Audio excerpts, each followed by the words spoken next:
sobre a devoção ao Sagrado Coração de Jesus. E uma coisa que eu quero dizer e sempre deixar bem claro para vocês é que eu prezo muito pela questão da espiritualidade. Para mim é essencial que numa paróquia e que uma paróquia seja marcada pela espiritualidade. Pelo fato de que os fiéis, que o povo de Deus tenha a prática e o costume da oração, de rezar. Vocês veem o quanto eu insisto nas homilias, nas adorações, nas celebrações, nas práticas devocionais, para que a gente reze. Quem reza se aproxima de Deus. Quem não reza se distancia da presença de Deus. Vocês veem que eu sou agitado, gosto de pular, cantar, tudo isso, mas também gosto muito de rezar. Temos que ser um povo que reza. A gente não vive somente no agito, a gente não pode viver somente no oba-oba. A gente tem que saber que temos no nosso dia aquele momento em que a gente entra na intimidade do nosso Deus. Em que a gente dobra o joelho em oração, quem pode, ou então em que a gente fecha os olhos, em que a gente senta, em que a gente reza. Somos um povo que reza. E essa é a grande marca da nossa igreja. Somos um povo que reza. Até mesmo quando a gente estimula as práticas devocionais, é para ajudar a nossa vida de oração. Qual é a nossa devoção que não está ligada a uma reza? Me digam, não há. Qual é o nosso grupo, movimento ou pastoral que começa suas atividades sem rezar? Não há. Qual é o ponto alto da nossa vida cristã, da nossa espiritualidade? A celebração da Santa Missa. Todo retiro, todo encontro que a gente tem, termina com a missa. Ou começa com a missa. Ao longo do encontro, orações e orações. Se a gente é da Legião de Maria, olha a nossa marca, rezar. Se a gente vai fazer o trabalho, a visita da Legião, o trabalho legionário, a gente vai para quê nas casas? Além de visitar, a gente vai para quê? Para rezar. Olha a Mãe Rainha. Qual é o objetivo daquele santuário, visitando casa por casa? Qual é a obrigação que a família que acolhe o santuário tem? Qual é a obrigação? Rezar. Quem é do apostolado da oração, a devoção ao Sagrado Coração de Jesus? Qual é a obrigação do apostolado da oração? Rezar. Olha o nome. Apostolado da oração. Somos apóstolos que rezam. Discípulos do Senhor que rezam. Então tudo na nossa fé nos leva à oração. O seminarista Rafael às vezes fica brincando que diz assim: eu não posso ver uma imagem que eu já quero fazer uma procissão. Porque eu quero ajudar o povo a rezar. Somos um povo, não esqueçam disso. Somos um povo que reza. Eu escolhi como frase para dar início à nossa palestra, e a gente não se separa da palavra de Deus. Lá do profeta Isaías, capítulo 12, versículo 3, nós encontramos a seguinte frase: com alegria tirareis água das fontes da salvação. Com alegria tirareis água das fontes da salvação. Vamos dizer juntos? Com alegria tirareis água das fontes da salvação. Qual é a fonte de onde jorrou água para a vida eterna? Do coração de Jesus. Golpeado pela lança do soldado, o que é que brotou do peito de Jesus? Sangue e água. É nesta água, é neste sangue que a gente é lavado, que a gente é purificado, que a gente é redimido. É nesta água onde a gente mata a sede de Deus. É com este sangue que a gente procura e encontra a salvação. O coração de Jesus é a fonte da salvação. Eu quis também fazer minha palestra de hoje, começando e falando para vocês a partir do evangelho que a igreja coloca para nós em cada ano litúrgico, no dia da solenidade do coração de Jesus. Nós estamos agora terminando o ano de Lucas, esse é o ano C. Agora, começando ali o advento, nós estaremos dando início ao ano A, um novo ano litúrgico na igreja. Então o ano A é o ano de Mateus. O ano B é o ano de Marcos. O ano C é o ano de Lucas. No ano A, no dia do Sagrado Coração de Jesus, o evangelho que a igreja apresenta para nós é o seguinte, de Mateus. Naquele tempo, Jesus pôs-se a dizer: eu te louvo, ó Pai, Senhor do céu e da terra. Olha Jesus em oração. Eu te louvo, ó Pai, Senhor do céu e da terra. Eu queria que a gente, assim, escutando agora esse evangelho, a gente pudesse fechar os nossos olhos e a gente imaginasse Jesus nesse momento de oração. Jesus rezando diante de nós, diante de cada um de nós. E fazendo e nós escutando esse texto, imaginando ele saindo da boca do Senhor. Eu te louvo, ó Pai, Senhor do céu e da terra, porque escondeste estas coisas aos sábios e entendidos e as revelaste aos pequeninos. Sim, Pai, porque assim foi do teu agrado. Tudo me foi entregue por meu Pai, e ninguém conhece o Filho senão o Pai, e ninguém conhece o Pai senão o Filho, e aquele a quem o Filho quiser revelar. Vinde a mim, todos vós que estáis cansados e fatigados, sob o peso dos vossos fardos, e eu vos darei descanso. Vinde a mim, todos vós que estáis cansados e fatigados, sob o peso dos vossos fardos, e eu vos darei descanso.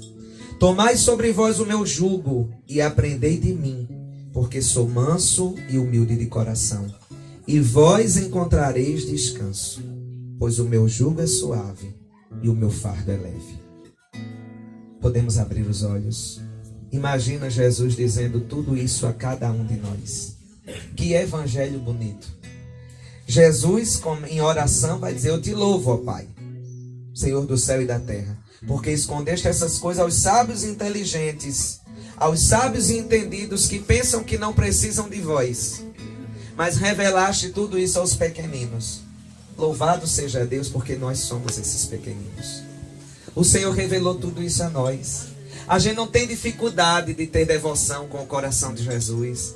A gente não tem dificuldade de ser devoto de Nossa Senhora. A gente ama a Virgem Maria. A gente adora o Sagrado Coração de Jesus. São tantos que endurecem o coração e não compreendem a profundidade das palavras de Jesus, dirigidas hoje a cada um de nós. E neste convite que Jesus nos faz: vinde a mim, todos vós que estáis cansados. Quantas vezes a gente não está assim? Cansados e fatigados sob o peso dos vossos fardos. Quantas vezes a gente não está assim? Cansado e fatigado com os nossos fardos. Os pesos de alguns aqui são grandes. O de outros pode até ser mais leve. Mas quem de nós não tem fardos na sua vida? Quem de nós não tem cruzes na sua vida para carregar? Quem? Você está aqui, eu estou aqui, mas a gente sabe quantas vezes a gente aqui já pensou nos problemas que a gente deixou, no fardo que a gente carrega, na preocupação que a gente tem, no aperreio que a gente tem. Jesus vai dizer isso porque Jesus sabe. Jesus nos conhece. E você sabe, está cansado de saber. Como a nossa cruz tem nome, né? Os nossos fardos têm nome. E cada um aqui sabe o fardo que carrega na sua vida. Cada um sabe. Escutemos Jesus nos dizer: aprendei de mim, porque sou manso e humilde de coração.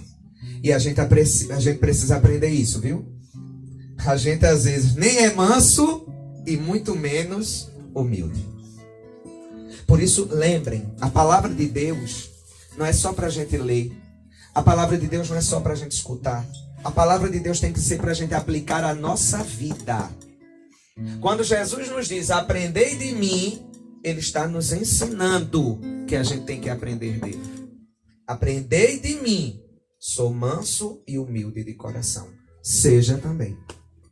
Ai, mas é difícil. Claro que eu sei que é. Quando eu digo essas coisas para vocês, é também para mim. Muitas vezes, a gente nem é manso, nem é humilde. A gente é brabo e às vezes a gente é orgulhoso. Arrogante também. Olhemos para o coração de Jesus, porque a gente aprende com o coração de Jesus. No ano B, o evangelho é de São João. Perdão, eu tinha passado aqui. Não está certo, é São João. No ano B, apresenta para nós o evangelho de São João. Era o dia da preparação para a Páscoa. Os judeus queriam evitar que os corpos ficassem na cruz durante o sábado, porque aquele sábado era dia de festa solene. Então pediram a Pilatos que mandasse quebrar as pernas aos crucificados e os tirasse da cruz. Os soldados foram e quebraram as pernas de um e depois do outro, que foram crucificados com Jesus. Ao se aproximarem de Jesus e vendo que já estava morto, não lhe quebraram as pernas. Mas um soldado abriu-lhe o lado com uma lança, e logo saiu sangue e água.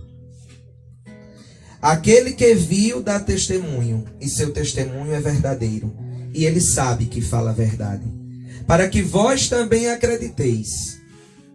Isso aconteceu para que se cumprisse a escritura que diz: não quebrarão nenhum dos seus ossos. E outra escritura ainda diz: olharão para aquele que transpassaram. Olharão para aquele que foi ferido, golpeado pela lança, e se sentirão atraídos por ele. Porque Jesus crucificado nos atrai. Olhar para o coração de Jesus golpeado pela lança, a gente se sente atraído por aquele coração. Porque é um coração que nos ama com um amor que a gente não é capaz de medir. Que nos ama com um amor que a gente não é capaz de calcular. Crucificado entre dois ladrões, contado entre malfeitores, sem ter cometido um crime sequer. Dá a vida por nós e às vezes a gente não reconhece isso. Querem tirar os corpos da cruz, quebram as pernas para que eles morram mais rápido, porque os crucificados se apoiavam nos pés e faziam força para ficar de pé e puxar o ar para poder respirar, porque crucificados, o pulmão era apertado pelos ossos da costela. Então eles faziam força para puxar o ar. Pode olhar que se alguém aqui já teve falta de ar, quando a gente está com falta de ar, nossa tendência logo é levantar a cabeça, porque a gente quer puxar o ar. Então na cruz era assim também. Eles queriam ar para respirar, quebravam as pernas, porque assim eles não podiam mais puxar o ar. Então morriam asfixiados, morriam sufocados. Jesus já está morto. Não quebram as pernas, mas um soldado pega a lança e golpeia o peito de Jesus. E dali brotam os dois sacramentos da igreja: batismo e Eucaristia. A água que nos recorda o batismo, o sangue que nos recorda a Eucaristia. E a igreja nasceu ali. Do peito aberto de Jesus na cruz, nasceu a igreja. A igreja recolhe a água do peito de Cristo. A igreja recolhe o sangue que jorra do peito de Cristo. Olharão para aquele que transpassaram. E a gente continua olhando para o peito de Jesus ferido pela lança. E a gente lembra que aos pés da cruz estava a Virgem Santíssima. Esta mulher que plasmou o coração de Jesus. Que deu a ele um coração humano. Quando ele foi gerado dentro dela. E ela, como mãe, não foge. Fica ali, firme de pé, junto da cruz. Estava Maria, a mãe de Jesus. Também ela, olhando para aquele que foi transpassado. Com uma diferença de todos nós. A gente olha, a gente adora, a gente ama, mas a perda dela foi diferente. Porque era a perda do Filho único. Era a perda do Filho único, do Filho amado. A gente olha de fora. Ela olha com o olhar de mãe. E ela sofre. Mas ela não se desespera. Porque ela sabe em quem colocou a confiança. No Evangelho do ano C, do Sagrado Coração de Jesus, é o Evangelho de São Lucas. E a igreja nos coloca o seguinte evangelho. Naquele tempo, Jesus contou aos escribas e fariseus esta parábola. Se um de vós tem 100 ovelhas e perde uma, não deixa as 99 no deserto e vai atrás daquela que se perdeu até encontrá-la? Quando a encontra, coloca nos ombros com alegria e, chegando a casa, reúne os amigos e vizinhos e diz: alegrai-vos comigo, encontrei a minha ovelha que estava perdida. Eu vos digo, assim haverá no céu mais alegria por um só pecador que se converte do que por 99 justos que não precisam de conversão. O evangelho da ovelha perdida. E aquele pastor vai atrás daquela ovelha. E a gente sabe que esse pastor é Cristo. E por que ele vai? Porque ele tem um coração que ama. O Senhor não quer perder nenhum dos seus. E o Senhor não perde nenhum dos seus.